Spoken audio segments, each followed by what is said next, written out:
Boom. What up, y'all? We're back. We're live. Replicon Radio. Thank you guys for sticking with us during the musical break. Back again. The YouTube is back up and live and running. Back again. So, back again. We're going to jump on into it. If you guys could, everybody out there, just share that link. Let people know that we are back up and the break is over. So y'all come on back and come in from the smoking section or whatever it is that we all were doing. Because we have a very, very, very, very, very special guest on our line right now. I would say a living legend at this point, especially in the underground juggalo world. But yeah, man, give it up for Fritz, the cat. What's up, man? Yeah. Hey, what's going on, guys? How are you? Thank you so much for being here. Well, thanks for having me, man. What a gracious intro. I'm just saying, man. It's for the people that know the things you've done, especially in the juggalo world. Not that you're just limited to that, but especially in the juggalo world. I mean, you're a legend. Like most of the music and what people would refer to as classics at this point, you're responsible for a lot of it entirely, or at least partially. And that's huge. Well, now you're going to give me a big head, man. Well, that's what we're here for. well, I definitely appreciate it. You know, it's just been, and it was never anything that I was like, oh yeah, well, I'm just going to be, going to do all this amazing stuff. It just kind of happened. So you just keep doing stuff and you keep adding to the repertoire and keeps adding to it just keeps adding to the list, man. So I've just been doing it forever. That's all. Well, that's awesome. And again, thank you so much for I know you're extremely busy, so thank you for taking the time to hang out with us. I think it's a rare occasion for you to step out of the studio and talk to anyone. So we're gracious that you came here. And that is kind of true. We're just at the tail end of I was mastering Blaze's new project the last couple of days, so getting that all ready and raring to go. And I'm just constantly in the studio with Twisted, and we got Boondocks working on a project too, so they're sharing the studio with him. So just nonstop. It's an exciting time, even though it's not really an exciting time, if you know what I mean. So for sure. Well, it's probably fun for you though. I mean, it sucks for most people they can't go out and stuff, but you're there, and now you just have a whole bunch more stuff. I guess you guys got a bunch more stuff on your plate because everyone's available. Well, when everything first jumped off earlier on in the year, Twisted was getting ready to go out on their 420 tour, and so we were getting the shows together for all that, and it was like, what's going to happen? When we're like, oh, well, they're going to shut the state down, and they're like, okay, well, so all of a sudden, it was like probably 2 weeks where we didn't really know what was going to go on, and so George was like, okay, well, we're not doing studio, obviously, and let's just see what happens. But he got a hold of the city, and they said, you guys aren't a public-facing business, so that you can have someone working in shipping, because that was their biggest concern, is that somehow that they couldn't ship merch out. Yeah. So, what the hell are you going to do then? So people can't buy stuff from you.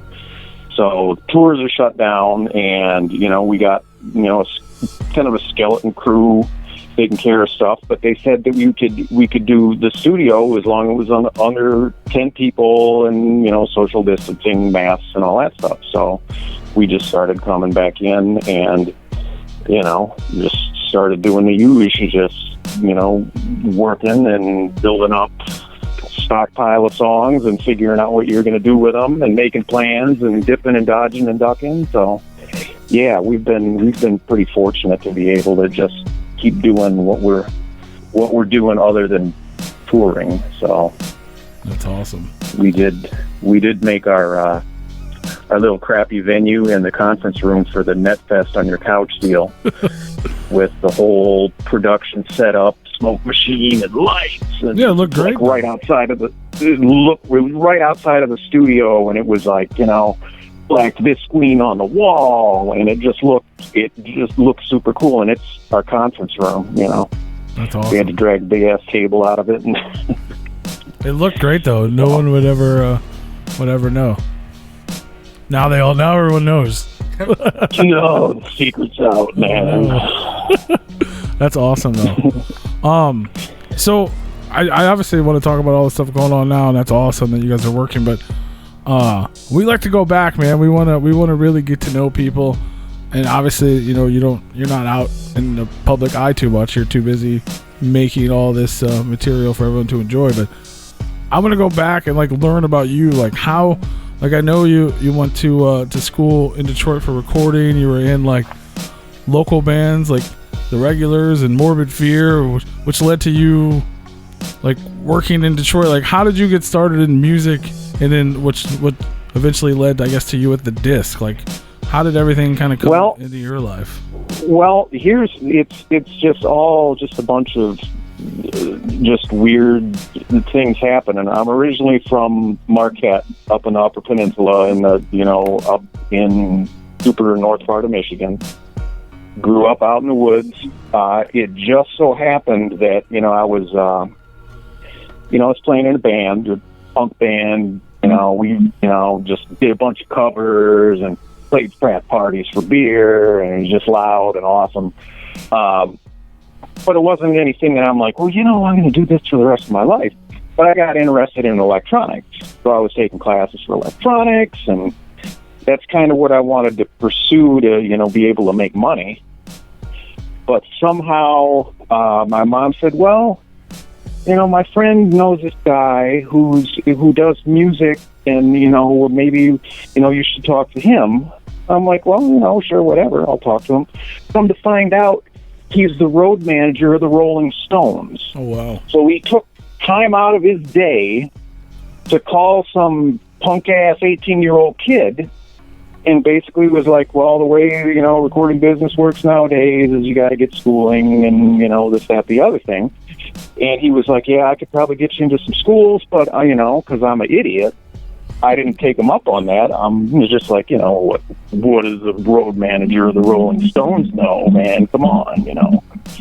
So I went and went to school for electronics, and then that was fucking ass. And then I got interested in recording, and then it was all just a downhill slope from there. So left electronics and went to Detroit to, you know, go to the Recording Institute of Detroit.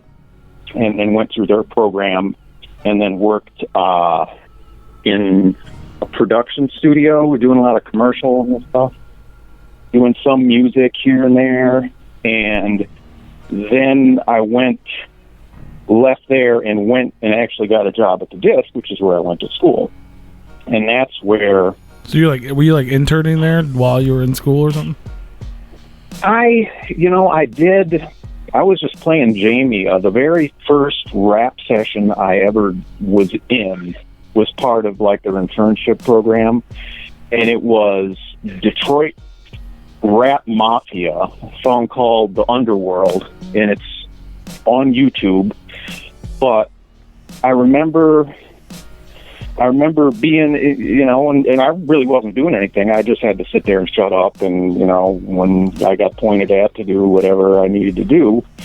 But Detroit Rap Mafia went on to be, at the time, I think the largest cocaine bust in, I don't know if it was just Michigan or if it was the United States, but they subpoenaed the tapes because they were rapping about all the shit that they were doing. Holy shit. So basically, they subpoenaed the tapes because they're like, well, when you said that you were, you know, out doing this, and you're telling us now that you didn't actually do that when you're saying on tape, this is what you... So it's just interesting that it's like that my very first rap session was involved with them somehow. So, but then I did midnights there from 6 days a week. It was 7 at night to 7 in the morning, and it was just, there is no life other than just in the studio, sleep for a little bit, back in the studio, because like mid-90s at the disc was like rap central. It was just constant, absolute constant. And that's where I ended up meeting Twisted, and ICP is from them coming in there. But I hadn't really given much of a thought about all the other shit I was doing until just kind of recently. This guy reached out to me on Facebook and said that he was looking for a cassette copy of Daddy Ham Hog and Fangs that came out in 1996. He knew my name from the credits, and if I could sell him a copy of that tape, because it was so rare, he'd give me $100. And I'm like, and I remember the project. I played bass on it, I engineered it and stuff. And I'm like, how in the hell does this guy know Daddy Ham? Because it was like just a one-off local, the guys from Mount Clemens, just not even Detroit proper. And so then this guy just starts schooling me about other people. Well, do you know this? Do you know that? Did you have a copy of this tape? And I'm like, how does this guy know all this shit? So then I, go through my stuff. I'm like, well, lo and behold, I do have Daddy Ham Hog and Fangs, And he's like, oh, do you have the Merciless Amir on cassette? I'm like, hey, I happen to have him on cassette too. Oh, wow. So he's like, okay, $200 PayPal you. Send it to me. I'm like, where am I sending it? He's in Russia. What? It's this Russian dude who's like the most knowledgeable mid-90s rap aficionado I've ever experienced. He kept sending me pictures of, well, do you know these guys, all like hood stuff that was never like distributed anywhere other than just local stores. And he's either got it or the people that he knows has it. And I'm like, it never dawned on me that all this stuff that I spent all this time working on, because it would like come out, sit in a record store, and then they'd, send it back, and it'd end up in someone's closet, that there's like these people that love that stuff. And I'm like, what was what was the guy's name? I guess all that time wasn't wasted. So. No, that's awesome. Who was it? What was the guy's name? Hog? What was it? What's that? The first guy you mentioned? Oh, Daddy Ham. Daddy Ham, yeah. Daddy Ham. It's a great name, but I've never heard of him. I was thinking you were gonna he became something, like he became like like he changed his name and he's now like Jay-Z or something crazy like that. You know what? And I wish him the best, because there was a group of guys that out of Mount Clemens that all would come to the studio, and there was Dope V, who would do a lot of their production and did his own album, and then he'd be on these other guys, and so they all kind of ran together. But Daddy Ham was kind of probably the most charismatic out of all of them, and it's like one cassette, and that was it. But people, evidently, some guy in Russia now has it. That's crazy. Because I shipped it to him, and to tell you what, to ship stuff to Russia ain't all that easy. I'm sure. You can't just go down to UPS and say, send this to Russia. So I had to actually send it to some place in, I think, Massachusetts, that specializes in freight expediting over to Russia. So I don't know if he's a smuggler, if somebody's got to that's crazy. Crotch Daddy Ham's cassette on an airplane or a boat, or Wow. I don't know. It just blew my mind, and it never dawned on me that there's there's like this fandom for that kind of stuff. And the dude, and as we went further, and the guy kept telling me all these different acts that he liked, he was sending me pictures of like House of Crazies. I'm like, dude, those are the guys that I work for now. And he's like, well, who are they now? I'm like, they're Twisted. And he's like, never heard of them. So somehow he super down with all this mid-90s stuff and House of Crazies and Two Crazy Devils and Crazy Clan and like all that like super early stuff. Wow. He has no idea who Twisted is, because it's just anything after about 2005 or earlier. He's like, nah, no, ain't for me. This is so the stuff strange. I like. So. That's awesome. Hey man, every couple weeks he hits me back up and he's like, yeah, you know, you've got some other stuff that I want. And he's got, you know, Pontiac is another, you know, it's like a miniature Detroit. And I had all kinds of people that would come down from Pontiac to work on stuff. And he's like a big fan of their stuff too, of stuff that I know was never anything more than just like local record stores on consignment, you know. Yeah. No barcodes, just all kind of pressed up and brought in, and here, sell these. That's crazy. Like, I know a lot of people are into some of the, you know, like you mentioned, like Two Crazy Devils and obviously House of Crazies, and, you know, groups that ended up being, you know, people were like now with Blaze and Killer and Twisted, but he didn't know anything about that, but he was still interested in the old Detroit stuff. That's no, he was just, all he's interested in is just, you know, it's like somebody who likes muscle cars, but nothing modern. Like, well, yeah. Anything past 76 is a piece of shit. Don't want to hear about it. So. That's crazy. Whatever's whatever, man. Hey, if that floats your boat, obviously he's like a super aficionado, and, you know, I've got more cassettes to sell him, so... You know, hey, Comrade Homeboy is more than welcome to hit me up anytime, and I'll figure out a way to get him his cassettes into Russia. That's awesome. We'll find it. I wonder if Scum has a connect that he could just do a more direct. Right. So you have to jump through hoops to get to. You know, that's an excellent question, and one that I should probably address with him. See if he's got some type of donkey train that goes over the mountain or something. There you go. I'm sure he does. Ivan, hit up Fritz. He needs your help, bro. He's got to save on shipping, man. This shit's killing him. That's crazy. And I know like Detroit hip hop and like a lot of stuff. Like I've heard of Merciless Amir just because ICP's talked about him, but a lot of stuff like we had Champtown on I guess last year, and he put out the Untold Story of Detroit hip hop where they talk about a lot of these groups. So like there's definitely a big legacy in a lot of Detroit hip hop, and I've got mastering credit on a Champtown LP. Do you? That's crazy. You're more a part of history than we even knew, man. When I first started doing Midnights, there was a guy that I worked with that was tight with all the people from the hip hop shop, and that's where Eminem was out of. So through him, he would bring in Proof and Jay Dilla, and then Eminem would come in. And so I got to meet all of those dudes, all the actual hip hop dudes, because they'd come in and they were working on stuff. And I was semi tight with Proof. And when he came to do his part for the Twisted song that he was on, he came to the studio, and when he saw me there, he gave me an enormous bear hug because I hadn't talked to him in several years.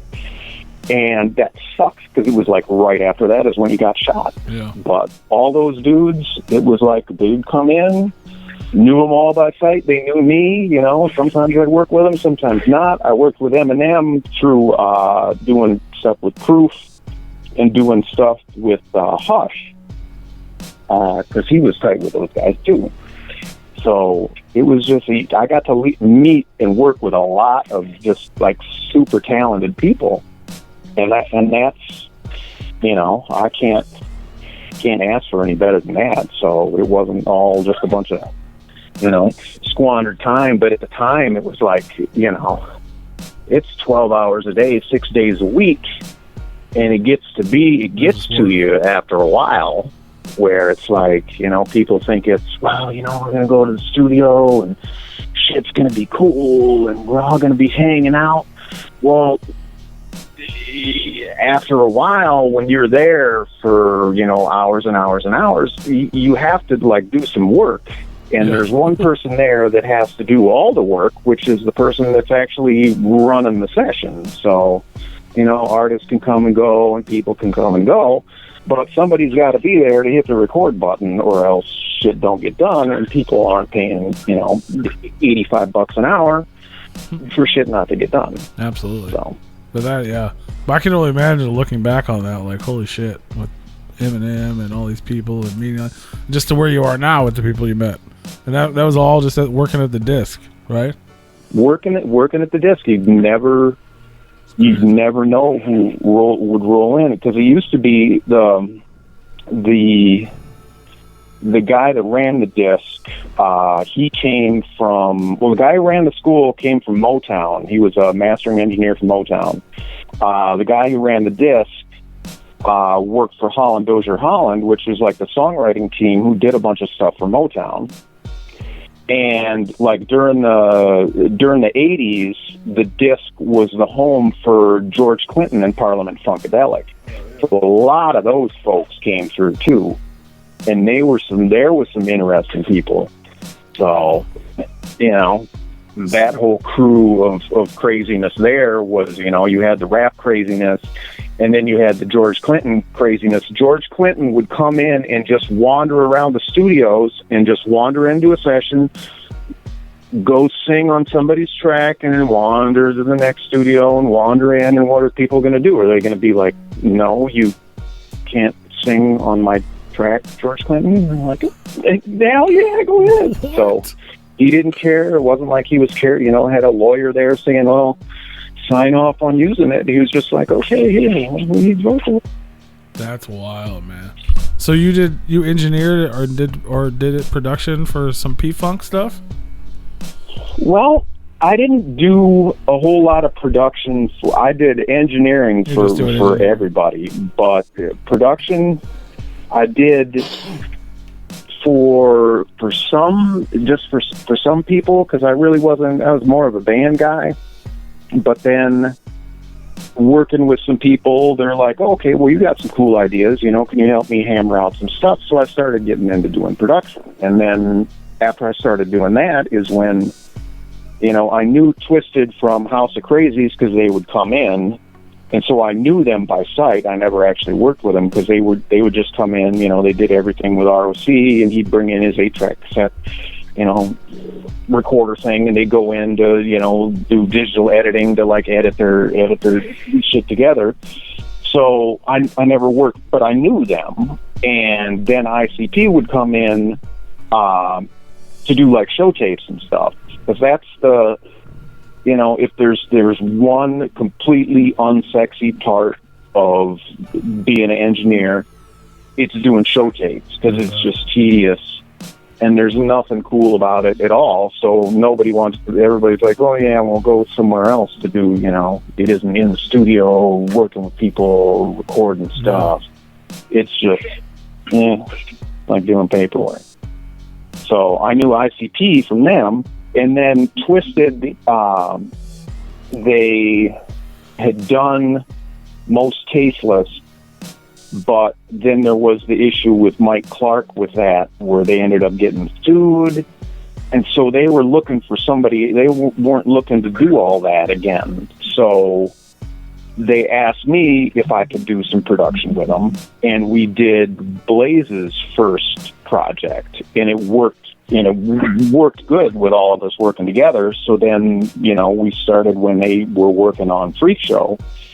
Then they were like, okay, well, not only would I, submit them stuff, like, here's something that I made, but I would drag all my shit in, guitars, basses, sound modules, every day to hook everything up. And then we'd sit together and, okay, well, let's take this and do that, and work kind of together. So I did some stuff that would be my beats that I'm selling them, but 90% of it is stuff that we actually made in the studio. Together. So we kind of just pressed on doing that, and it worked. It worked good. That's so awesome.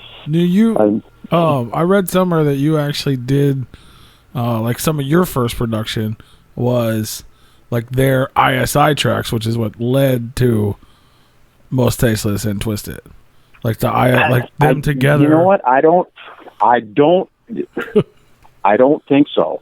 I would love to say that you're 100% right, but I don't think so unless we used to have the rap demo special, which was for $79.24.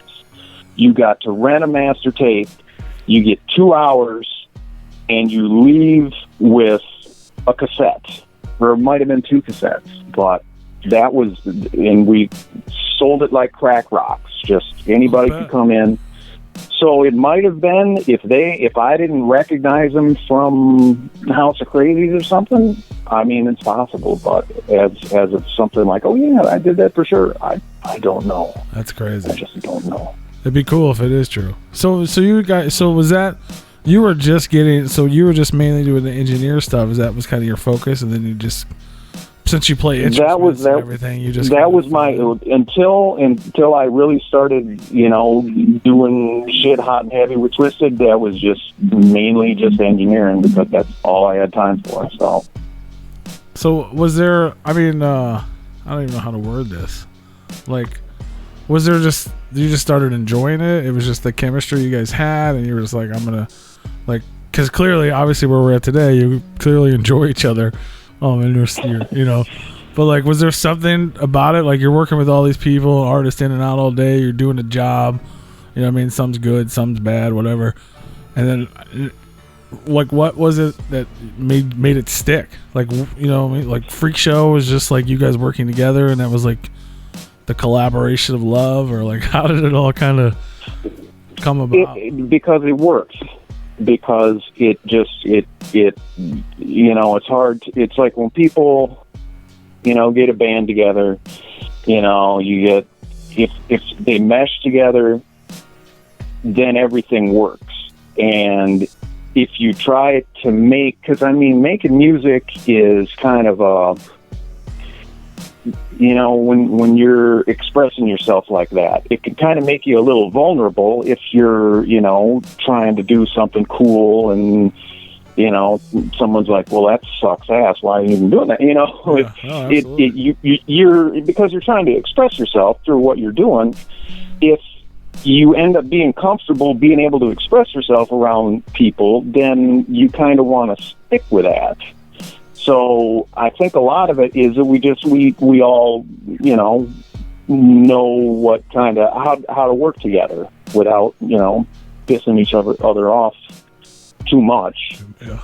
But I mean, as it is now, it's just they, sometimes they'll want to do studio and I'll be off doing something for a week, and they've tried to bring in other people, and it never really works.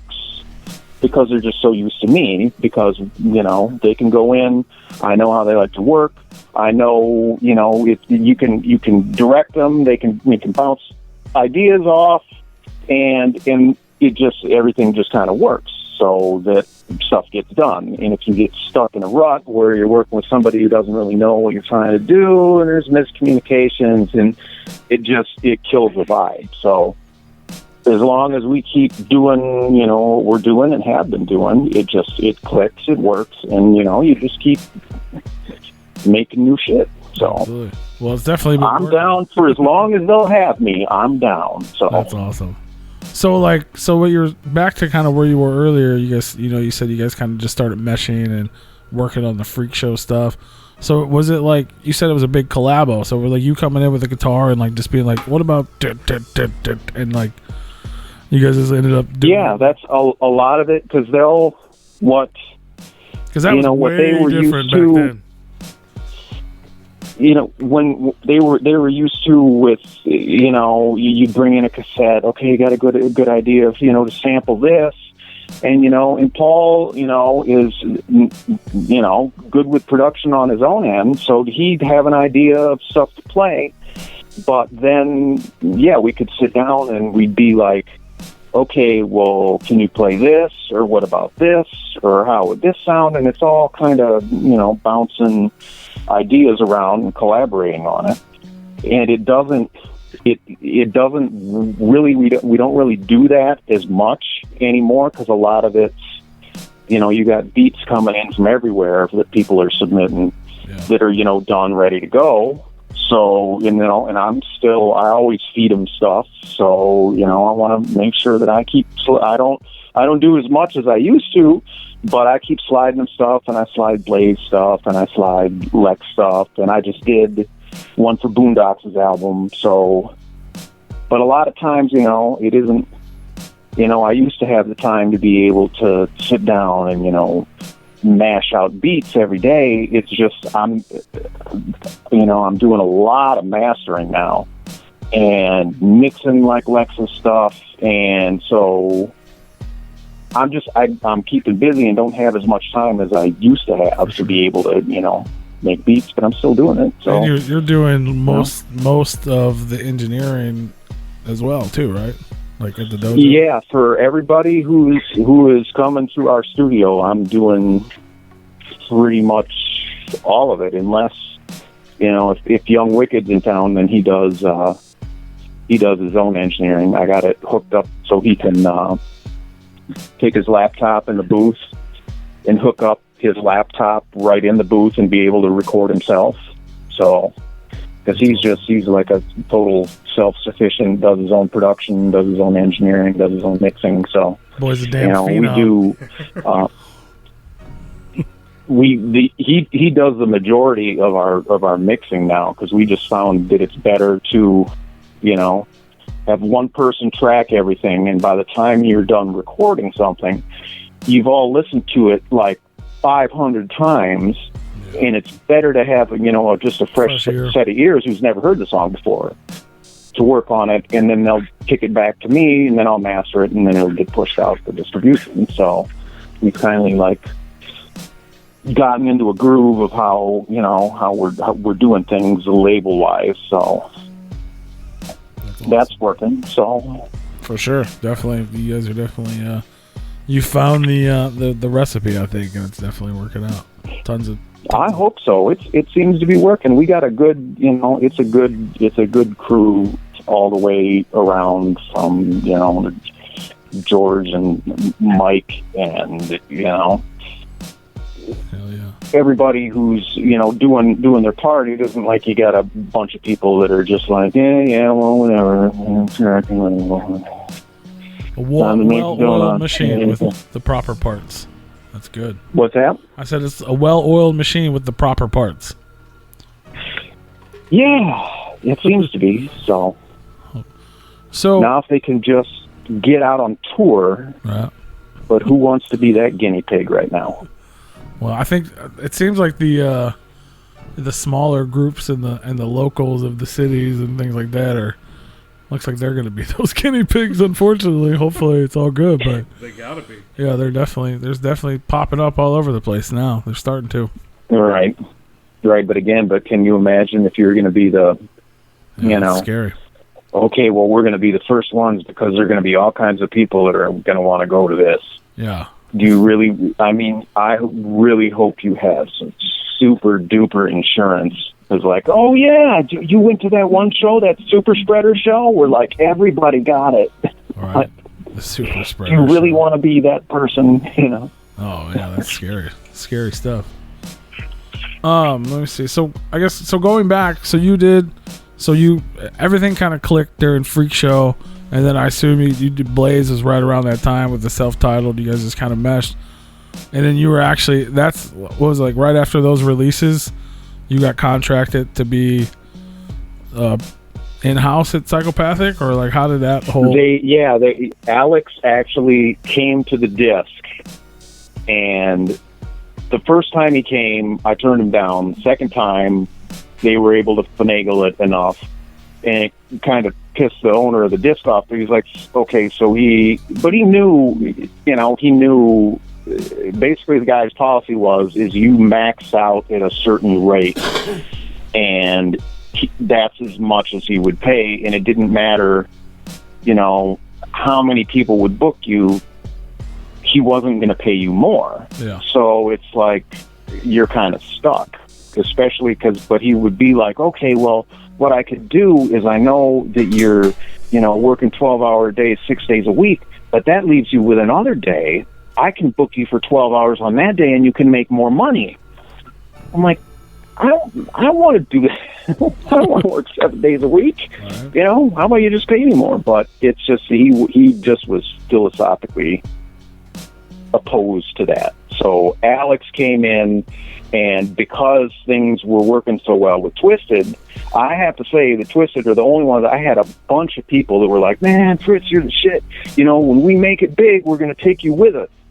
I'm like, okay, yeah, right on. Well, lo and behold, you know, look what the boys do. So, you know, that's awesome. That was kind of cool of them. So, yeah, it was 2002 that I went and started working over there exclusively with them and wasn't working at the disc anymore. That's so crazy. So I just want to kind of get in your head a little. Like, what was that like for you? Like, experience, like obviously you knew some because you had already known Twisted and everything, but like all of a sudden you're like submerged in this like Juggalo world with Twisted and ICP when you just were trying to get a job as an engineer when you were in a punk rock band. Like the thing was though is because I mean, you know, with working with Twisted and meeting their people and them, you know, getting me to, you know, going to like Hollow Wicked 2000, you know, and it was like starting to see what's going on with them. I'm like, damn, these people are super duper into these people. So, you know, it's cool. And then, you know, going over there, you kind of get more immersed in it. But, you know, it wasn't like I was, you know, a super fan that got a job there because, you know, because I was a fan.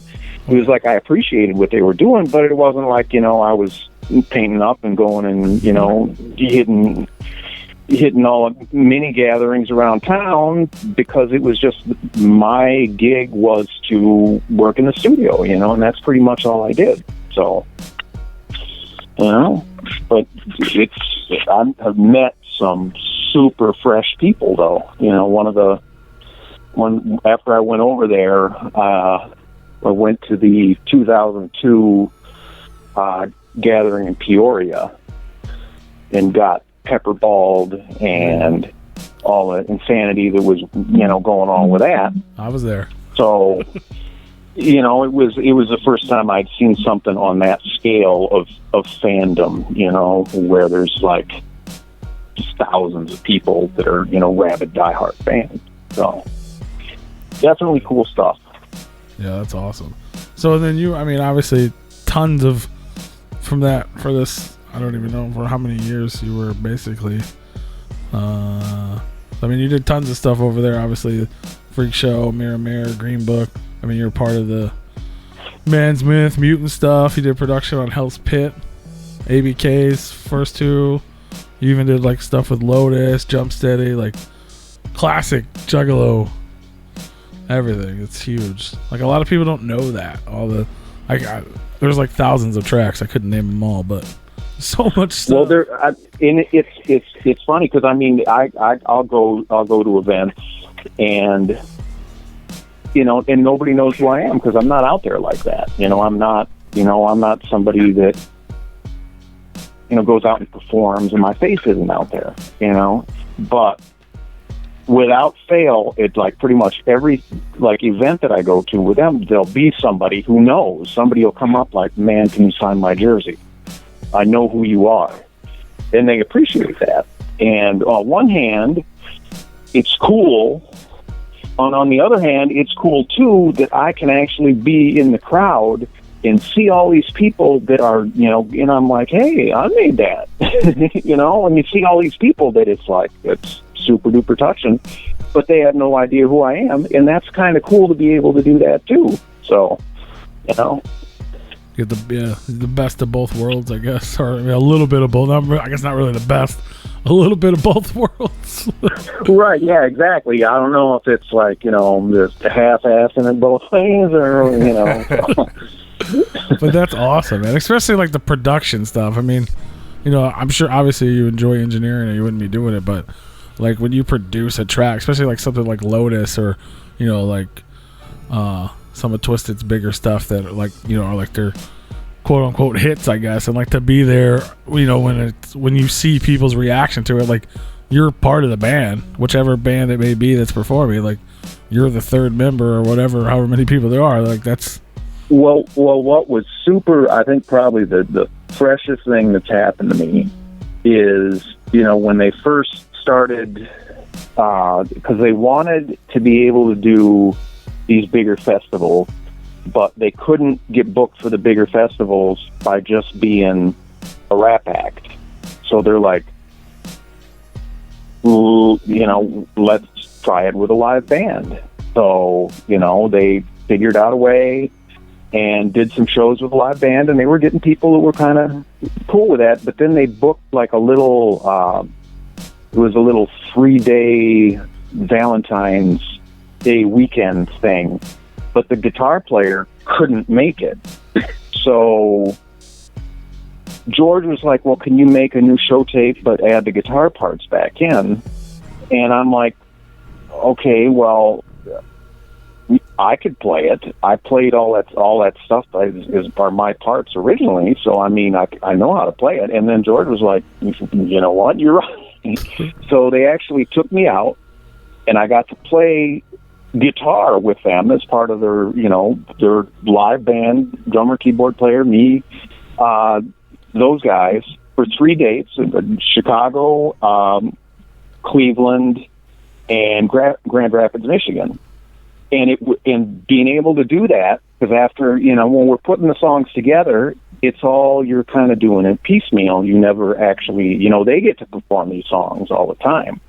But it was never, I've never been able to perform them, even though, you know, those are, you know, you help write the songs and play parts.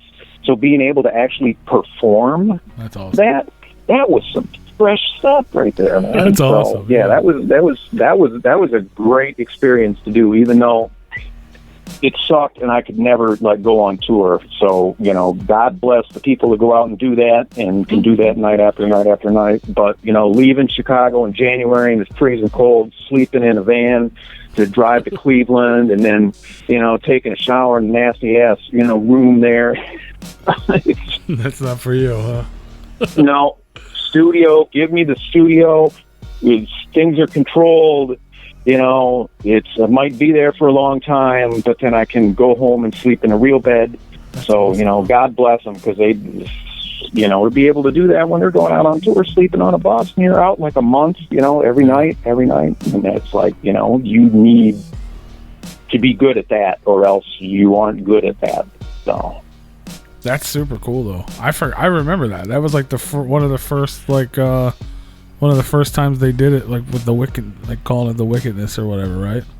And it was like with Tiffany. Yeah, and it was because they did that, and then this was like there was a break, and then they switched drummers and started. Yeah, it was right before Draven. Right? Yeah, and then.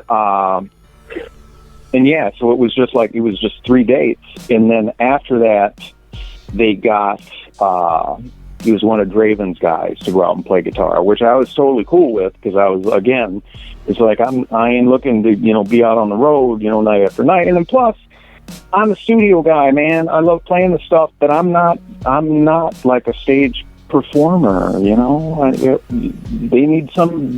People need somebody way cooler than me to look at playing guitar. So you don't have the emo hair, you can't rock. Yeah, I can't, you know, I can't. You could always put a bucket on your head. I'm more, yeah, I'm like more like a, you know, you're just like, hey, you know, I just want to make it sound cool, you know. Who let the dad on stage? Right. Yeah, you know. That's awesome, though. That's cool that you got to do that. So you were there, you were doing like basically in-house for, like 11 or 12 years, and then you started doing like some other stuff. Obviously, you did the FTC Music Labs, and then you were a part of like Anti-Authority Records. Like, what was all happening in those time periods? You know, and the way that it was supposed to work with them was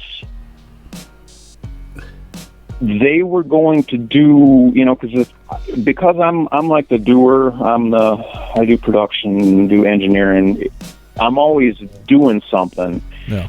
So to do all like the social media stuff and be like a PR person, I just flat out don't have the time to do. So, I mean, I used to have a guy that when I first did my FTCMusicLabs.com, my buddy Dave down in Texas was doing the website and moderating my forums, and shit was jumping. Well, he died. So I don't, no webmaster, no nothing. It's like I don't have, so Anti-Authority were like, well, we'll handle, your social media stuff, and we'll, get you on Wikipedia and do this and that, but we'd like you to produce our artists that you see, do beats for them, mix it. And I'm like, whatever, if it's an even trade-off, I guess. And it was more of an agreement. It wasn't like a signed contract or anything. So I ended up doing an album with Stitchy C that was cool, but nothing really happened.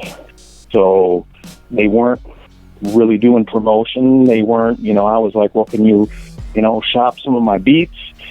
And I ended up doing stuff for Stitchy C and for Delusional, for his album. And then nothing really happened. So it was like, you know what? I just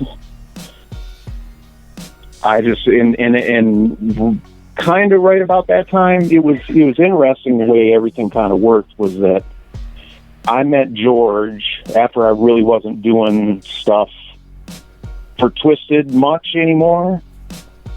George came to me through his buddy Ajax. He was managing his buddy Ajax, and he was like, hey, can you do, production for Ajax? And he was working as his manager. George was, and so we did some stuff together. And then, so I knew George from that, through Ajax. And then George started doing stuff for ABK, like booking some shows to do shows with Ajax. And then he made the jump from doing stuff with ABK to doing stuff with Psychopathic. And then, so George was really the one that, because then George went over to Psychopathic, and then he was kind of working as the unofficial manager for Twisted. So when they left, I was still kind of doing stuff with George, and he would be like, they'd need stuff for show tapes if they couldn't have it done over there. So I'd kind of do some stuff here and there for him. But then when they left, then that's when George was like, would you, we're going to open up a studio. Do you want to come, work with us? I'm like, well, we worked well before in the past. I don't see, now that they're kind of away from there. And we gave it a shot, and well, here we are. So it's obviously still alive and kicking. So that's awesome. It's still a long, convoluted story. Very much soap opera involved, but it is what it is. It's just like people want stuff done, you do it, and then you just keep going. Yeah. But it worked out good, and now you found your. It seems as though you found your proper home, and everyone's working good and being happy. So that's fantastic. Oh, I'm absolutely, especially with the state that the music business is today, and there's no budgets to speak of. There's, basically you got to do so much free music because people expect it, and it isn't like you're going to say like, well, no, we're going to force you to pay for stuff. Yeah. So you kind of got to be able to, I've long said that if I got into this for fame and fortune, I've made an absolute horrible mistake because there isn't a whole lot of fame in it, and there definitely isn't a whole lot of fortune. But I enjoy what I do. When I get to go to the studio, when you hear about young engineers that are like, okay, well, how do I get a job in the music business? And basically, it's just like, you don't. because there really isn't anything out there. There isn't, we used to have, at the disc, we had probably 5 staff engineers. Now over at the disc, there's the owner and one other guy, and there just isn't staff positions at studios anymore. So you kind of just have to, and there's more schools than ever teaching people this stuff, but there's just no real opportunity. So it's just, there's no money in it. There's just no, it's just such a super saturated market. So I enjoy it. And that's every day, it isn't always easy, that's for sure, but I wouldn't do it if I didn't still enjoy what I was doing. And I'd like to, and whenever, I'm putting together a song or something that, you don't phone it in. I'm not like, okay, well, I'm seeing if I can make, like 50 beats in a week. It's not about that. It's being able to put something that's like, that you can push to the next person, and they're like, wow, I can hear something that goes over that, and then see it come from infancy and then actually get pushed out and then get feedback from people who are like, yeah, that song's a jam. So that's, it's cool to get paid for it, but it's cool too to be able to, have art that people enjoy. So it gives you some validation that that you don't suck. Your shit that you're creating actually somebody enjoys. So that's, I don't sleep on that. That's awesome. I very much appreciate it.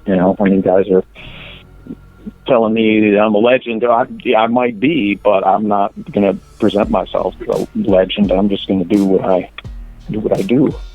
Which makes you even more of a damn legend, Fritz. Man, I just can't get out of it, man. No, that's awesome. I guess so. When the anti-authority thing was going on, you made like announcements about doing the Fritz tape and projects like that. That never really came the way you were expecting. Well, that that was the thing, is that they got a bunch of their homies that they got me stuff for me to remix, and it was basically going to be all my production, but then we're going to get different artists. But when it ended up being that it was just all their homies, that they're like, well, yeah, come, get on this. And then I'm like, yeah. And especially knowing that they weren't really, they were trying to push Anti-Authority Records. They weren't trying to push me. They were trying to use my name to kind of like push themselves to the people who knew me, rather than try to be like, okay, well, here, we're going to, kick some ass and, get you, do promotion and, get you out here. Because it was one of these deals where, okay, especially like a Wikipedia page, I've got all these links that my name will go to, but I don't have my own Wikipedia page because I don't have the time to do it. And that was one of the things that they were like, oh yeah, we got, this publicist person who's going to handle all that stuff for you. It never got done. So, we ended up, there was some stuff, there was actually a song that I did for that project, for my mixtape with Blaze, ROC, I think there was somebody else on it, but it slips my mind.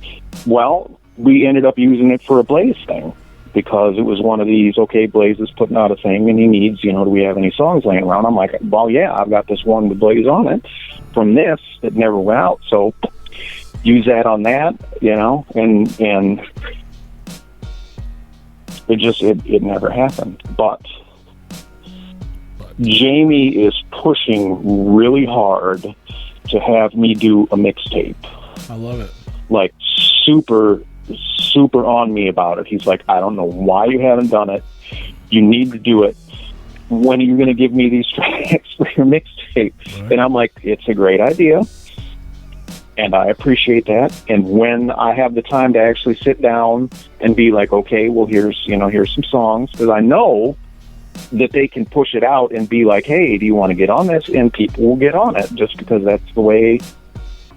I mean, that's the way it's worked out. And there's, you know, and there's tons of people I'd love to have on it, you know, with people, you know, from my homie Defect that I've known forever and done stuff with, to, you know, Callie Demon, who's holding it down in Alabama, doing her, you know, suburban housewife thing, you know, to, you know, the guys at Murder House Records, just all, you know, all these people that are like, would be that I'd be happy to have as part of it, all these underground acts that I've known forever.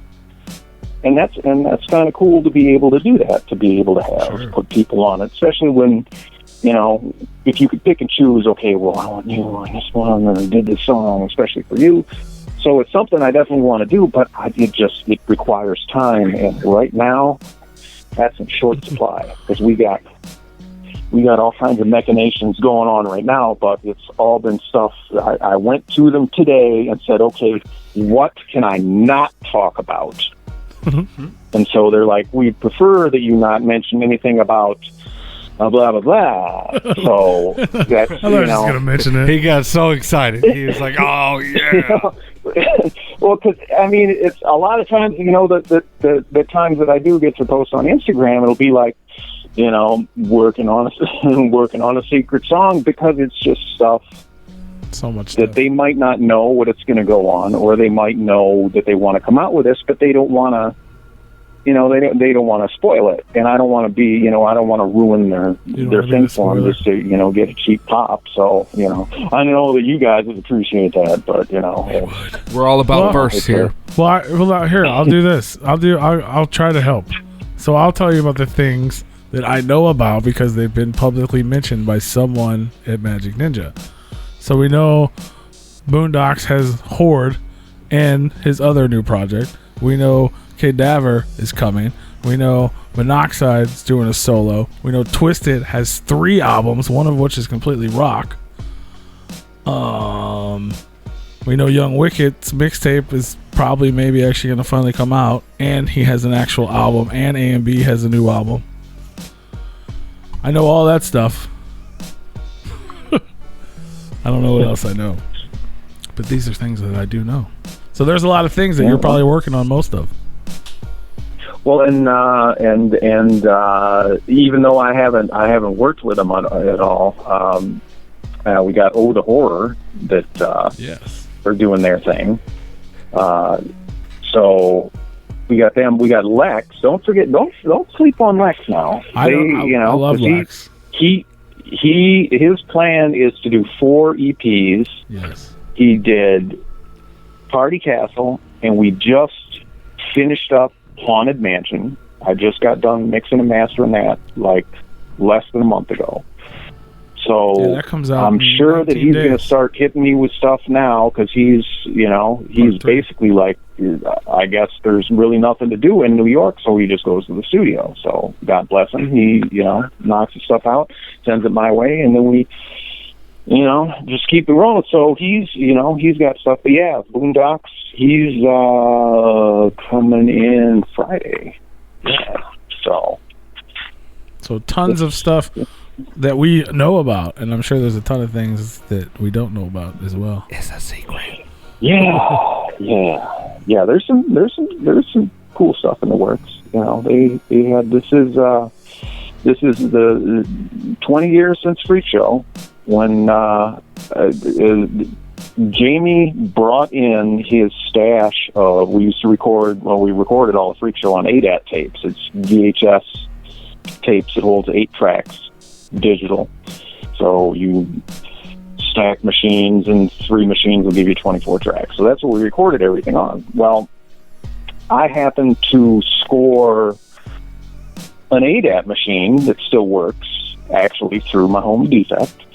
And so I can transfer off those tapes into Pro Tools. And I'm like, okay, well, I think it'd be a good idea to, because the tapes eventually are going to fail, transfer all the Freak Show into Pro Tools just so we have it. So I spent the first 2 weeks of COVID times going through all these tapes.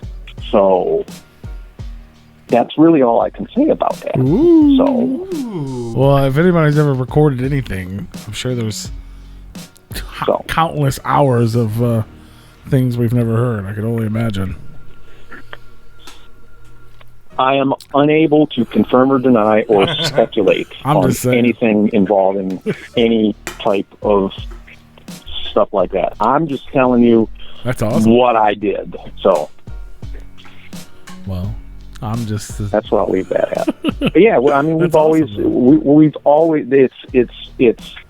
it's constant creativity. It's always somebody's got something, and because they got, even with stuff with Astronomicon, which I really have no idea what's going to be going on with that.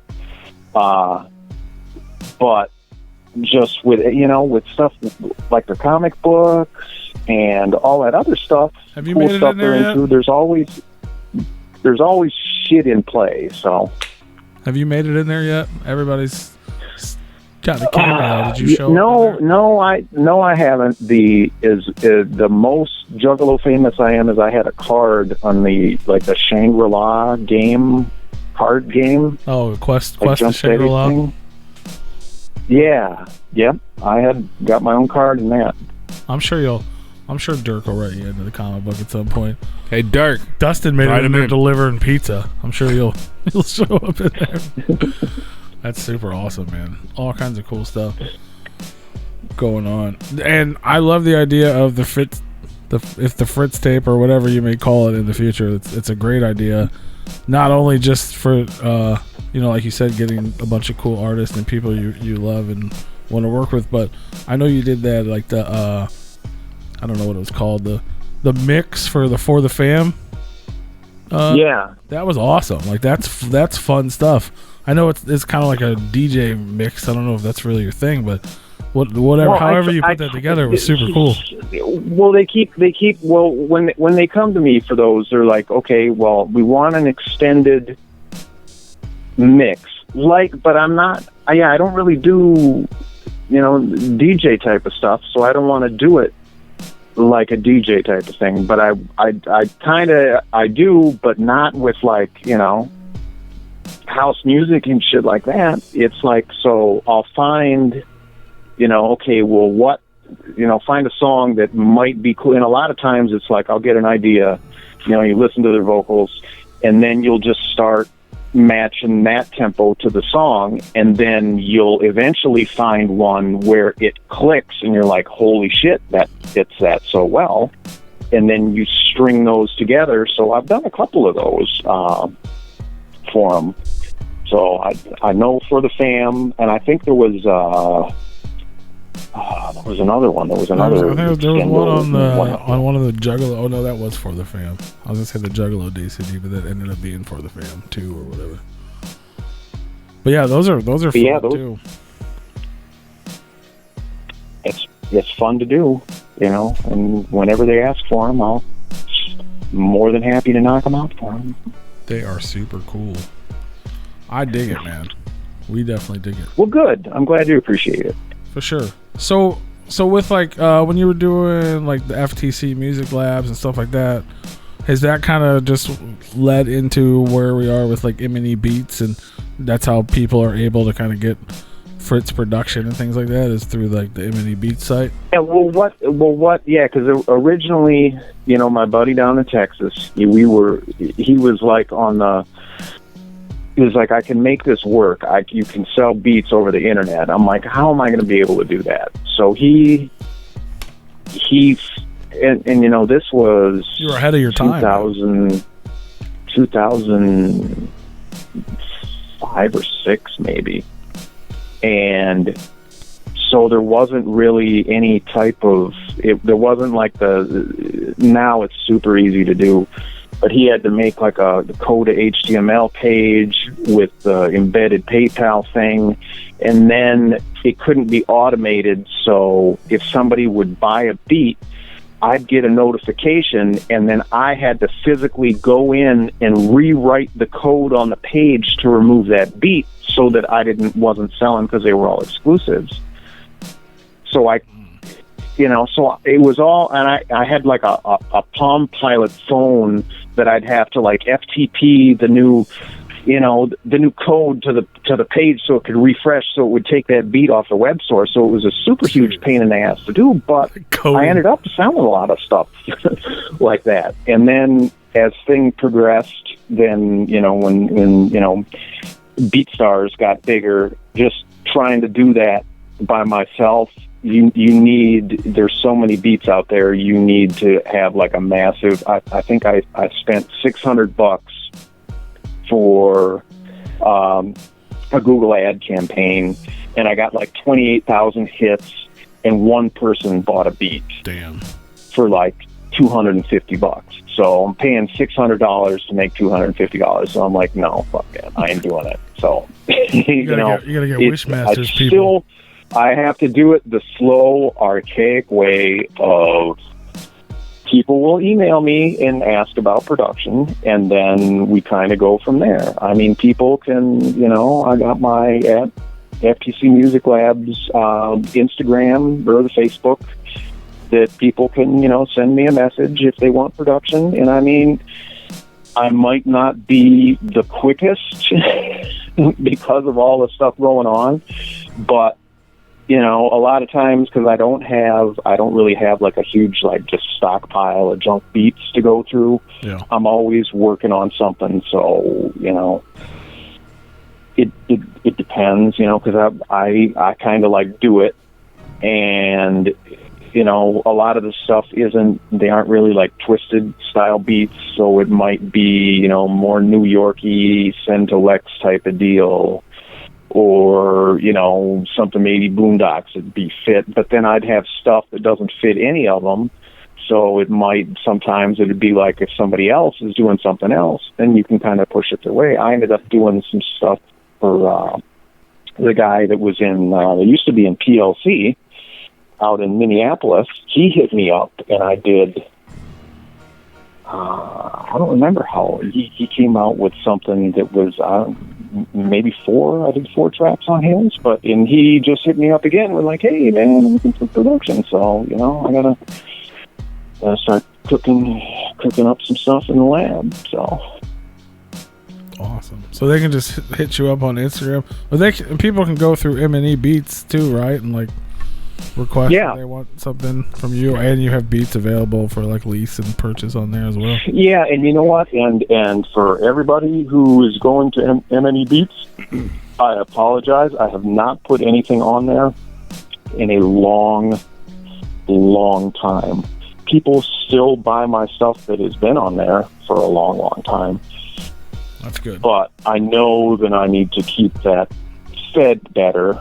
But when it comes down to doing stuff for Twisted or sitting at home making beats, getting stuff done for the label, it takes precedence over, me chilling at the house, wearing flip-flops making beats. So we get it. One pays the bills way faster. Absolutely. But you can I still like people being able to, I want to get some Fritz the Cat production so I can go, blow $30 on M&E Beats and get a Fritz the Cat beat. I mean, that's cool. And I mean, I try to, and the stuff that I put up there, I don't want to be like, well, this is a beat that nobody has wanted, that I've shopped to everybody. There's stuff that I'd be like, you know what, this doesn't really fit any of the guys at the label, but maybe somebody can do something with it, that maybe somebody's got an idea for it. So you don't have to explain yourself. Just be like, hey, here's a beat. Boom. Hey, you don't have to get a backstory. Just be like, hey, here's a beat. You like it? Fucking buy it. Right. But there's all kinds of dope stuff up there, too. That sounds kind of ruthless, though. So, it's a cutthroat industry. We'll say it for you. We'll say it for you. It is. It's nuts, man. People out there that are, I'll give you 23 beats for $5. Yeah. I'm like, how can you possibly compete with 20 beats for $5. Oh, I get some emails from like Wishmaster and all them like 9,452,000 beats for just $10. Is that like the new when you could be like, oh, here's 20 CDs for $5? Yeah, like the new Columbia House. Yeah, it's the new Columbia House. Right, yeah, exactly. Like, yeah, be part of the Beat Subscription Club. We will send you beats. 6,000 beats a month. You can have. Right, yeah. I'm like, okay. Well, something tells me that those aren't going to be like, you didn't sit down and take thousands of beats and go, this is the freshest shit that we've ever heard. For $10, we're going to give this to all these people. Right. Somehow I don't think it plays out like that. I might be completely wrong because I haven't looked into it, but that would be my guess, is that they might not be. Just a hunch. No. Just going to say. Stay away from those. Hit up for FTC Music Labs on Instagram or check out M&E Beats to find some leases from Fritz and our buddy Godsynth and Stir Crazy, Young Wicked, Monoxide, even more. Yeah, we got a good herd of people on there that are constantly, because see, those guys, man, they, they're in it. They're like they're doing the producer thing. They're pumping out the beats constantly, and and it's just, I just don't. I'm doing other stuff, You're listening to a Godsynth beat in the background right now. Godsynth. Yay! Sweet. Godsynth.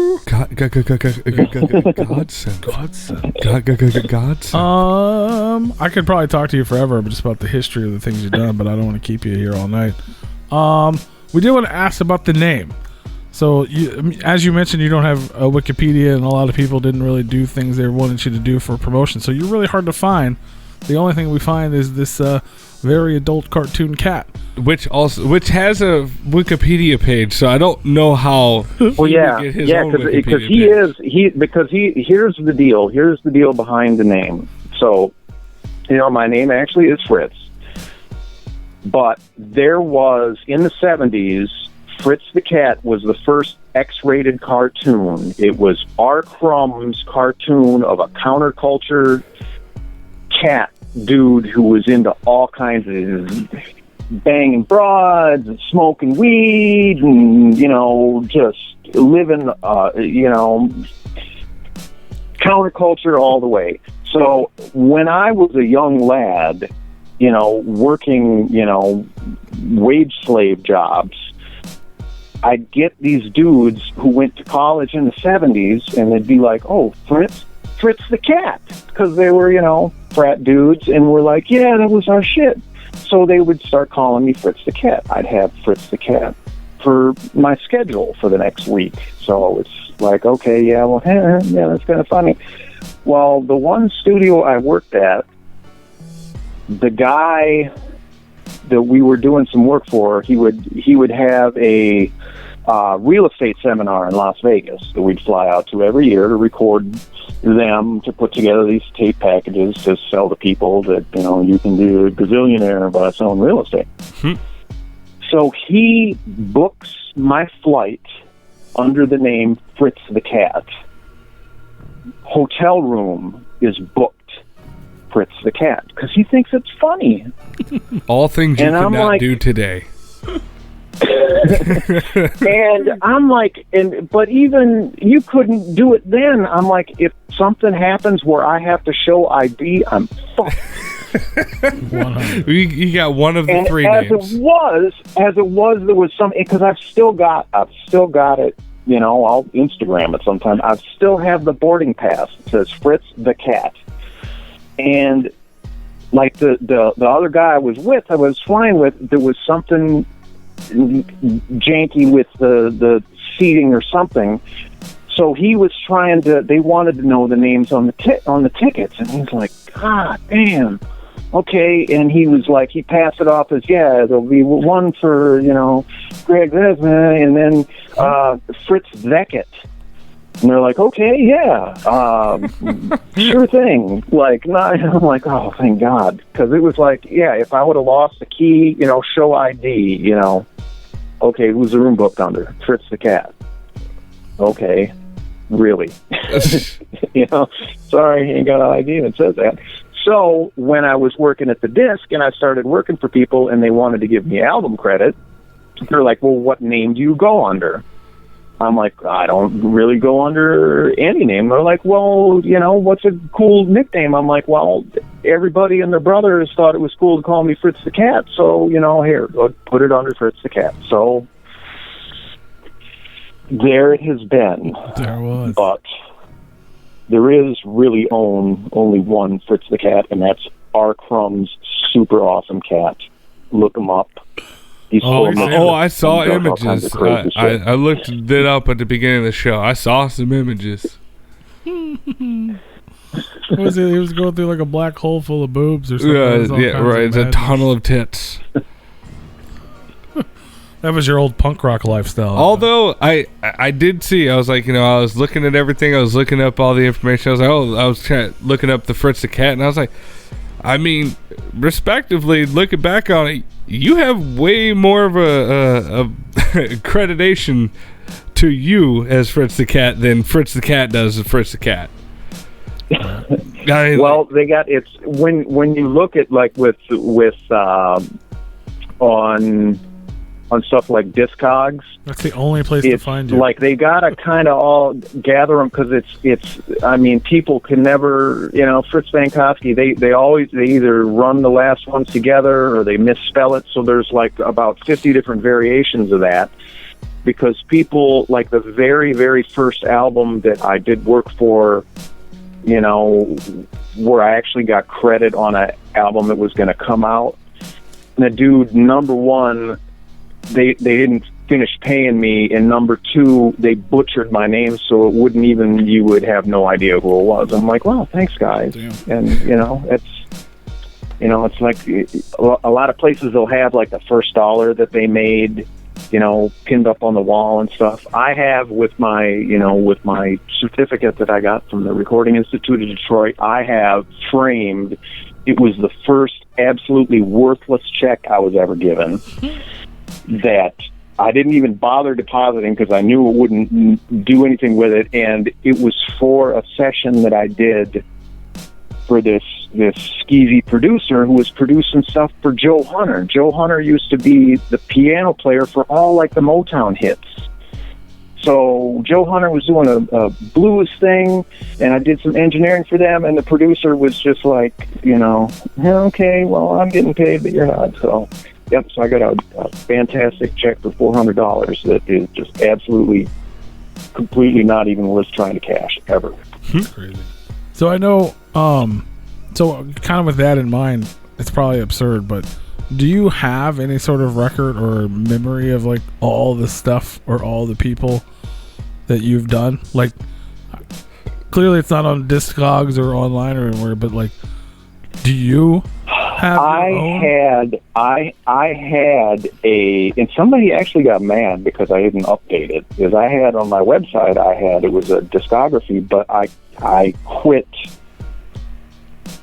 when my website was kind of languishing and went down, and it's super sucks right now. I tried to like put something up there. It's kind of like a placeholder, just so there's something to look at. I had a discography of all the stuff. What I tried to do for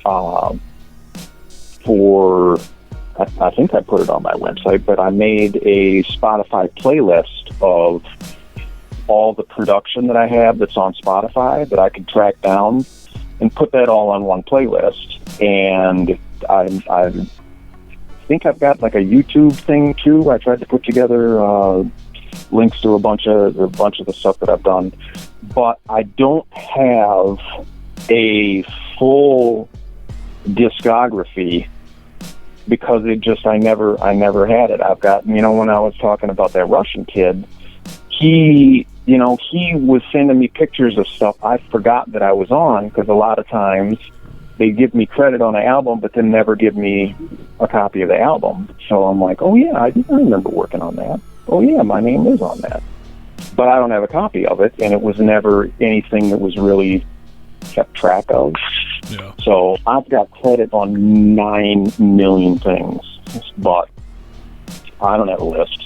But I mean, even so, I mean, having a Spotify playlist on things that you produce, I mean, that's fascinating. I think that's cool. I wish every producer did that. Just like, hey, here's a playlist and all that stuff. And as far as the Wikipedia page, I was just thinking, I was like, well, you could technically use your real name and then in parentheses go Fritz the Cat, you know, as a producer. So like technically, I think you could still get a Wikipedia page. Well, what I did is I went through and corrected because I could edit it. Is I would put it as Fritz the Cat because I can't. Obviously, Fritz the Cat is somebody else's shit. It's his, you know. Thus, the FTC Music Labs. I'm not going to try to, you know, snatch away somebody's copywritten thing to try to profit off of it. So it's Fritz the Cat in parentheses. Van Kosky, and I went through and all the stuff I could find if you look me up on Wikipedia, you can find a bunch of stuff on there. But as for an actual page that any of that links to, that compiles all that, I started trying to delve into that, but I got way more important things to do than to sit in front of a computer and try to puzzle that shit out.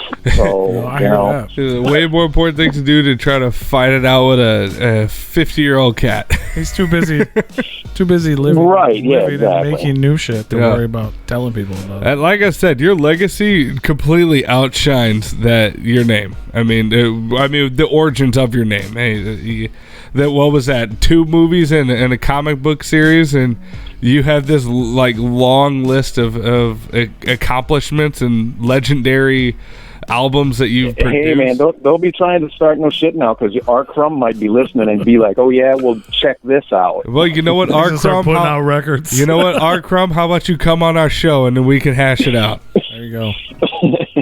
I am more like his attorney sends me a cease and desist. Yeah, you might want to think about changing your name. There is that. Yeah, that's fine.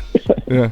Well, I mean, thanks to you. I mean, now people know the Fritz the Cat today was a thing back then, and people are going to go look it up. Yeah, and hey, and you know what? And I, you know, it was a pain in the ass for people like, hey, Fritz the Cat. But hey, you know, it could be, you know, there's a lot of people have super shitty nicknames that they can't get out of. So, I mean, I'd much rather have something cool like a counterculture cat that's into all kinds of badass stuff. Yeah. I mean, from everything that I saw, I mean, that was a pretty badass cat. I was like, I kind of want to watch that. I kind of want to read into that. Exactly. I approve of all of his inappropriate behavior. So. Right. I saw him grab a lot of titties on just the image search that I saw. Absolutely. That's a crazy cat, man. That's a crazy cat. Yeah, it's crazy. So much stuff. I got at least 2 more questions for you. If anybody listening live has a question, put it in one of our chat rooms right now. So obviously, just the few things we've mentioned, and the stuff you were talking about, you've worked with legends: George Clinton, Twisted, ICP. I saw on your site even stuff like Anita Baker and the Contours. Yep. Like, is there a moment or moments like in your career where you're like, you know, obviously you don't know what the outcome of some things are, you know, like doing things like Dark Lotus, Juggalo Family, you didn't know if that was going to be what it was to the Juggalo world, but were there like moments in a session, either when you were, you know, engineering a session or maybe some production you made for someone and you were just like, holy shit, like is there like just moments in time that stick out to you like this is really something? Well, we were just talking about this today. Jamie was just talking to this. We had, when we'd been working on Freak Show, we had booked a session in Studio A upstairs at the disc, and and ICP was going to come and Alex was going to come, and we were going to play we're going to play what we had, you know, because the album was mostly done, rather other than just some little tidbits and things.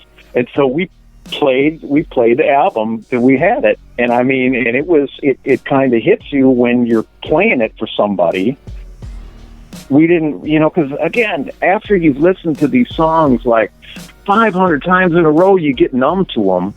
But that, and then some of these songs we hadn't worked on for a little bit, so we played the stuff, and Joe got on the phone and was yelling at Mike Clark on the phone because it was just, he wasn't expecting that out of us. He wasn't expecting it to be that fresh. So you guys were so good. He called and yelled at Mike because he wasn't as good.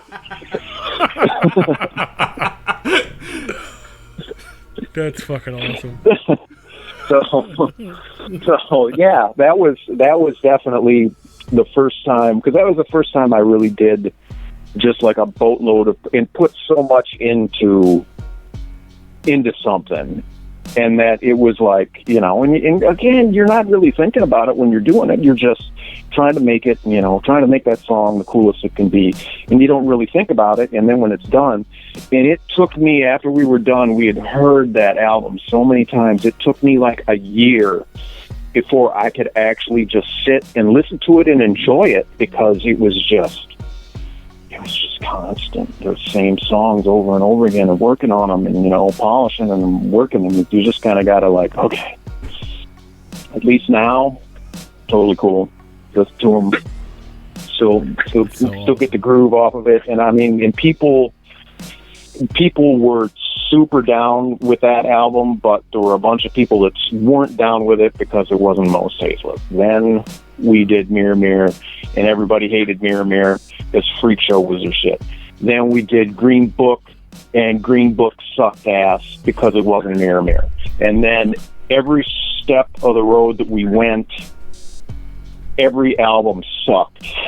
We did, because it wasn't what everyone we had done. Because once you come into something and that's your shit, then like the new stuff is like, this doesn't sound like it. The stuff isn't like. I think that right there just describes to a T what the Juggalo world is. Unappreciative pricks. They give them something great, you give them something else great, and it's not as good as the other great, and then fuck them, Right, but and what? But then again, when you think about it, if everything that you put out, everybody just absolutely loves and adores, you're just like, well, damn, bro. I can just phone this shit in. I don't gotta put no effort into it. People are gonna buy it no matter what. If you've got to work for it, because like again, that's the Juggalo crowd. If you try to phone some shit in from, they don't appreciate that. I mean, I've seen at some gatherings where I think it was Bubba Sparks. Oh yeah.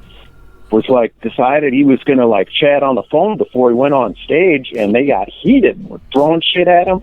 So yeah, you don't phone shit in for the Juggalos, because they're like, no, we ain't got no money to begin with, so you're not gonna try to like cheat us out of at least giving us, put in your 8 hours, put in your work day to do it. So I appreciate that, I really do.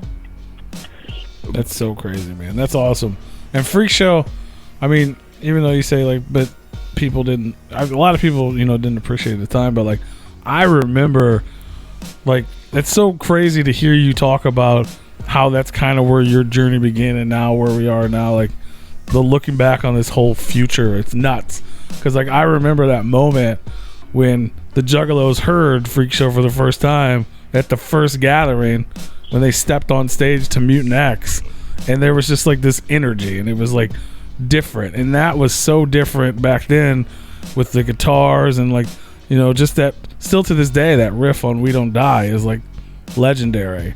And it was a huge thing for everything, because it wasn't Most Tasteless, and it wasn't ICP, and it wasn't ICP's other group anymore. It was like this new, like, holy shit, what the fuck is going on here? This is crazy. And it was like, it's weird that was just like your guys' beginning to look at it back, and it's like, it was such a huge moment that nobody even realized how huge it was. And yeah.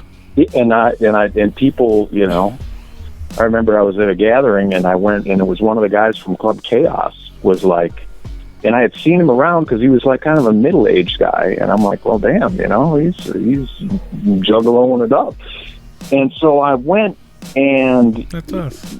and went to his campsite, and we started kicking it, and then he found out who I was. He's like, "Oh my God, you produced Freak Show!" I'm like, "Yeah, I mean, the other stuff, yeah, I did." He's like, "No, but you produced Freak Show," and he was just like, and he's unfortunately passed since then. Died of pneumonia. It sucks, but you know. He was out of Indianapolis. He would go sell fireworks by the border of Michigan like every year, and we would, you know, just from that rapport that we built. But it was like he really likes Freak Show, you know, and there are other people that really like Freak Show, and I still hear people who are like, "Yeah, but you produced Freak Show." I'm like, "Well, I'm glad you like it," but at the time we weren't thinking like, "Yeah, we're making Freak Show." We just wanted to, you know, make the dopest album we could make at the time, so. You did it. It stood the test of time as well. But you produced Freak Show. Right? That's awesome. Was that, I'm literally, don't tell me if I'm wrong, actually. Like, I'm literally picturing you, like, with your guitar, like, just walking in, like, what about this? And you do the riff from We Don't Die. And they're like, I don't know. And then it turns in, like, was that an idea that came to fruition like that? It kind of did go down like that, because they would be like, we'll play something like this, or then I'd play something, you know, get an idea, but it was kind of, you know, same way we kind of, if you're an engineer, you're kind of the technical liaison in between the artists, where they want you to be like that seamless gap between their performance and how it's getting recorded. So it was the same type of thing where they would have musical ideas. They didn't play guitar, but they knew what they heard, and so they're like, "Well, play something like this." So I'm like, "Okay, well, I'll play something like that."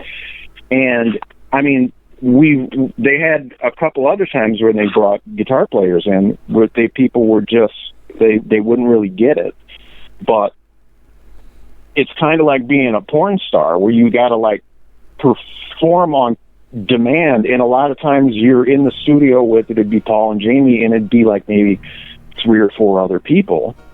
So, you know, you got to be comfortable with playing something and then going like, "Nah, that kind of sucks," or, you know, "Can you do something like this?" You can't take it to heart and be like, "Well, yeah, man, I thought that was cool. I liked it. Nope. I don't know. Shit. So you just kind of got to do it. That's the kind of the studio way. That's so cool. It's so cool. It's all so cool. It's fascinating. Let me see. Okay, I have 2 more questions still. I lied. Well, I guess it's not really a question, but it is a question. What are the things you mentioned earlier? You asked what you could not tell us about. What are the things that you can tell us about that we may not have talked about that's going on in the future? Well, I mean, you hit a lot of them with, you know, we got Boondocks, we got Lex, we've got Young Wicked doing his thing. We got, well, you know, Twisted did their Mad Season thing that they kind of wanted to spring that on people as a little COVID gift. You know, that whole thing kind of had to get yanked together pretty quick. So, I mean, yeah, we've pretty much touched on the things that we can talk about. Because, again, there's other things that I've been sworn to secrecy. It's a secret. And that's why I wanted to, you know, go ahead and clear it with them. You know, what can I not talk about? And they said, well, what was the main don't thing? Bring up. What was the main thing they said? Do not blank. Say on air. Yeah, I wish. Well, specifically, we need specifics. I know George is in his studio right now. They now. told me not to tell you about. Okay, yeah, that's kind of a cool end run on it, but I know George is in his office right now going, "Those motherfuckers, I know it. I know they're gonna try and pry it out."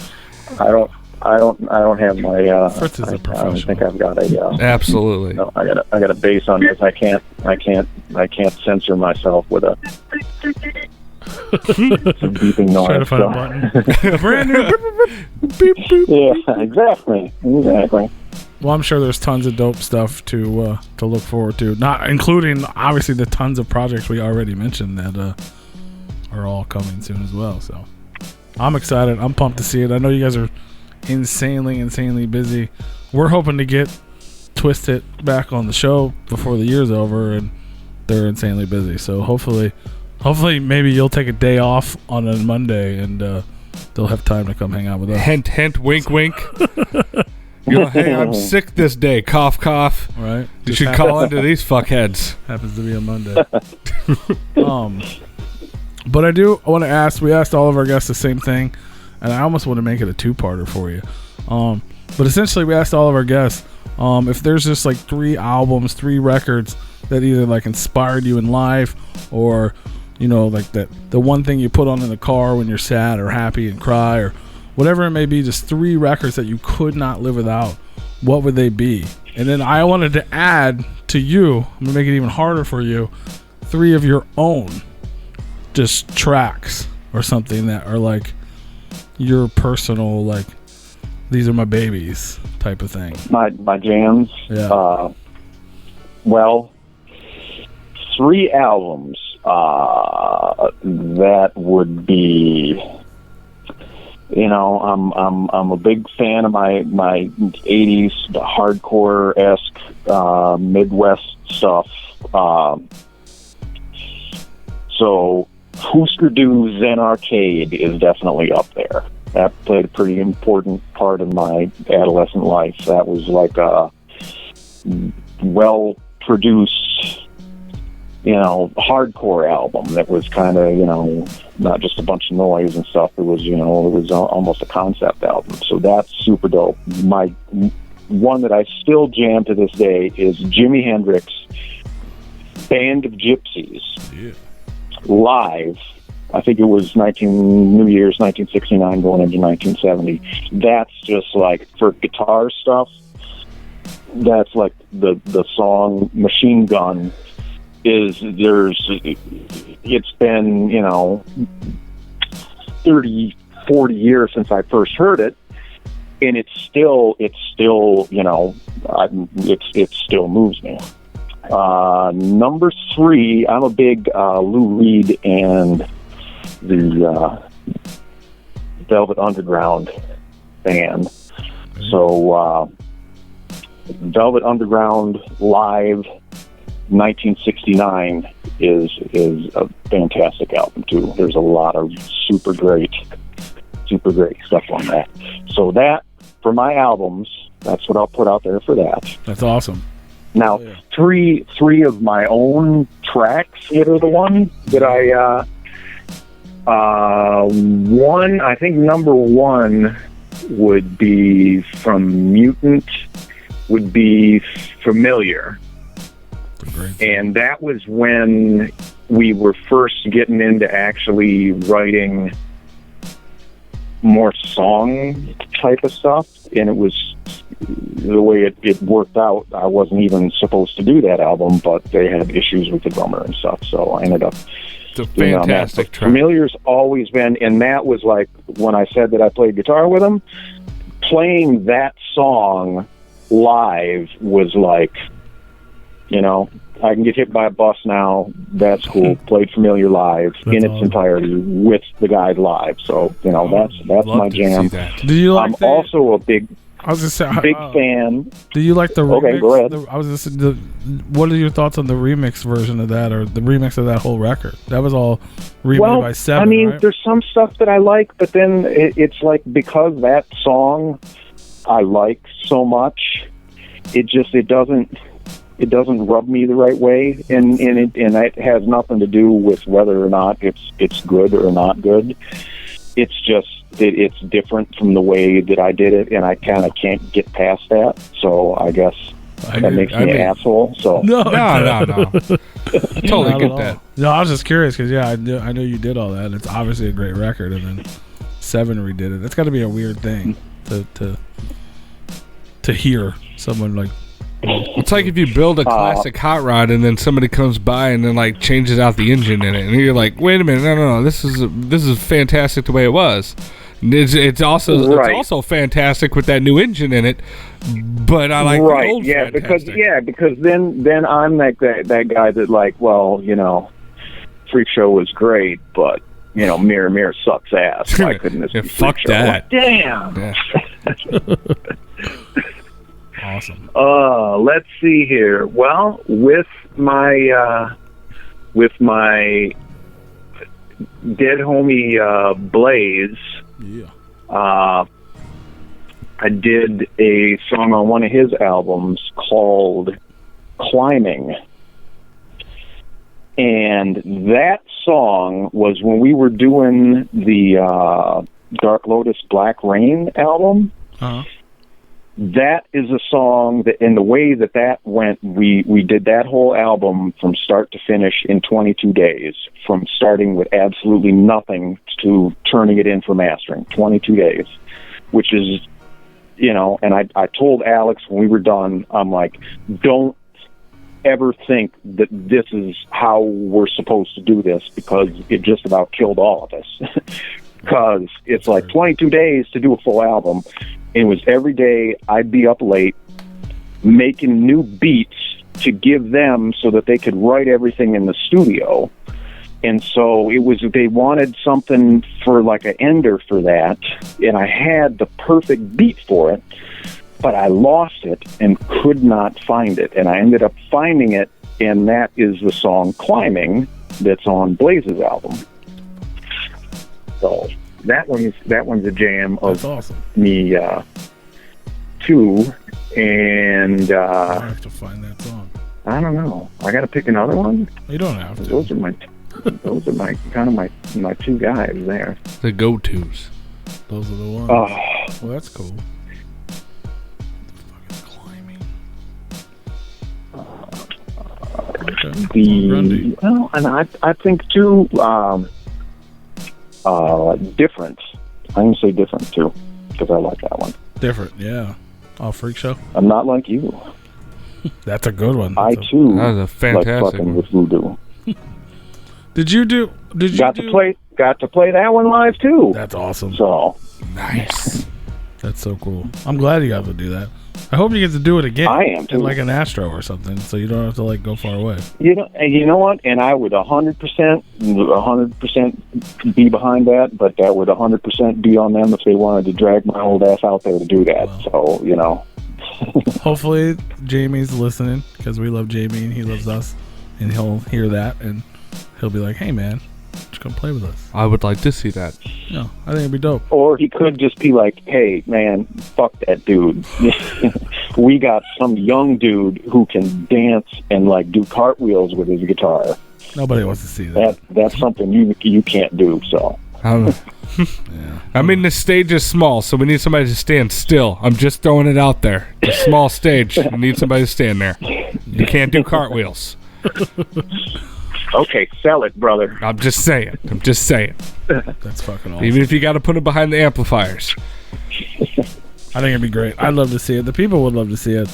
And I hope people, like, I feel like this is your Wikipedia now. So just send everybody back to Replicon Radio.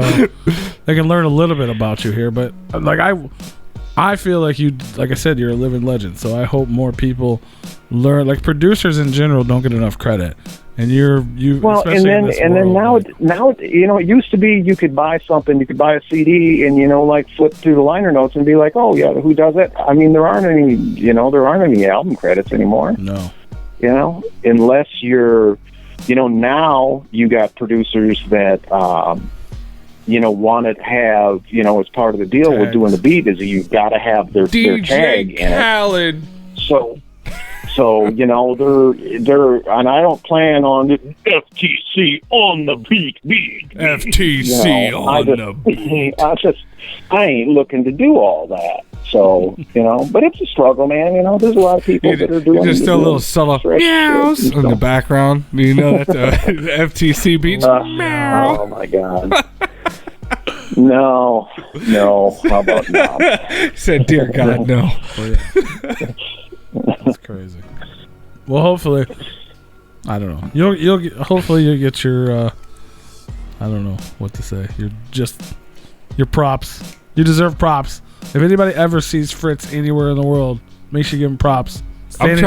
Standing ovation or something. I'm trying to get this man a Wikipedia page. Right? Somebody out there. Yeah, if you know somebody who's got a good, who's good with Wikipedia and wants to spend some time hashing that out, if they just happen to be an artist that wants, like a cool ass beat and is willing to trade some shit, technically, I definitely. Me and P both know somebody that made a Wikipedia page for a highway. Yeah, but just saying, he's not an artist, but he knows how to make a Wikipedia page and contest it. So I might reach out to him. Who knows? We might make it happen. Maybe we'll Can he spit? No. Oh no. Fire bars. Oh no, there's no fire bars. No, he's just a nerdy guy that likes computers, so it's even better. And highways. Well, hey, dude, there's all kinds of. I mean, there's nerdcore rap, man. He can get down, man. If I heard him rap, I would drop. If Maps makes him a Wikipedia page, then Fritz can just make a Replicon beat, and we'll have two background. I tracks. Like how neither one of those correlate, but yes. Whatever. It's all good. I'll reach out to him, see if he can do some things. Perfect. Oh, that'd be nice. Well, I look forward to seeing all the production you have, and hopefully we know you produce it. I literally scoured through a bunch of old Juggalo stuff on Spotify because they do have credits on some songs, but most of them don't. Yeah, it's just like a blank spot. Well, look at on. I know Discogs has a lot, but you gotta search. It's super complicated. Because there's one that it's the wrong. It says don't use this, Fritz Van Kosky, and sometimes it's two. Sometimes it's VANKOSKY. Sometimes it's mashed together. Sometimes it's spread apart. Sometimes it's Fritz the Cat. But there's one page that's got a lot of them kind of condensed that has a lot of the, stuff on there. Yeah, and I've got stuff. It was 25 pages. Played bass on gospel albums that I had credit on, That's dope. And I think the one of them is it shows Fritz Van Kosky as a spiritual artist or something. I'm like, what the hell is that all about? And it was because it was some gospel album that I worked on. I'm like, well, whatever. But the Carnival's God or whatever. This is a man of God. Didn't that happen? Nope. Carnival's God. Yeah, I believe so. We're not sorry. Yeah. So that happened. That's dope. But yeah, no, I found the disc, but it's so it's confusing. It's oh, he did something on this album. If you did one track on an album, it just says you did the whole album. God damn it! Somebody listening, give this man his due diligence and make a good record of his fucking accomplishments. God damn it! This is bullshit. I do it, but I'm too busy making accomplishments. So. Yeah, no. You keep on keeping on there, sir. Leave us to do it. I'm gonna try and find that. I'm gonna try to find that Spotify playlist though, because that's dope. Yeah, I would like to see that. Yeah, man, tons of stuff. If you guys are out there and you don't know, look into it. Find the Discogs. Most of the stuff you grew up on, especially if you're a Juggalo, was most likely produced by Fritz. And most of the stuff you're hearing, or a lot of the stuff you're hearing now coming out of M&E, was produced or engineered, at least, by Fritz. So this man has touched it. And then on here, there's a lot of weird things because there's the production, and then there's instrument, and then there's so it's this man plugged in the fucking play mixer. You're doing a lot of stuff, man, and we love it. We appreciate it, and we appreciate you taking the time to come here and hang out with us and talk to us about it a little bit. Hey, I'm really thankful that you guys had me on there. I show my face every now and then when people ask me to. Well, we definitely appreciate it. Hopefully, we'll see your face sooner rather than later. Maybe we'll talk again in the future. So everybody can follow you. What is it? FTC Music Labs with a Z on Instagram, right? Yeah, MUSIKLABZ on Instagram or Bookface. There you go. So that's the best way to get in contact with him. If you want to get beats production from a legend, you actually can do it. Just hit him up on social media or go through mnebeats.com. Is there anything you wanted to talk about we didn't get to, or any shout outs or anything you wanted to say before we let you carry on with your Well, I mean, life? I got to shout out George because he's the one who's been, he's been he's the reason why I'm back with the boys right now, is because of everything that he's done. So it's great to work at a place that he's running, that, he's appreciative of what I do, and I'm appreciative of what he does. So big shout out to George. So that's awesome. George is a good man. We love George. Love you, buddy. Love you, you Greek stallion. The Greek kid, as we call him. The Greek kid? Yes. There you go. Oh, yeah, I always forget. He's actually younger than me. Jesus Christ, I'm old. Oh, man. Jesus Christ. Is he younger than me? Probably not. But he's younger than me. Oh. We're old, though. Yeah, you're old as fuck. Awesome, man. Well, we definitely appreciate you taking the time to hang out with us. It's much, much appreciated. I look forward to everything going on, and hopefully we'll keep in touch. And drop me a line, whatever. I'll tell you when I can. So for sure, absolutely, man. Well, thank you. We're gonna take a music break for everyone listening. Play a little bit of tunes. If you're on YouTube, the stream is gonna stop because YouTube doesn't like us to play music. And we'll be back after the break. So stay tuned for that.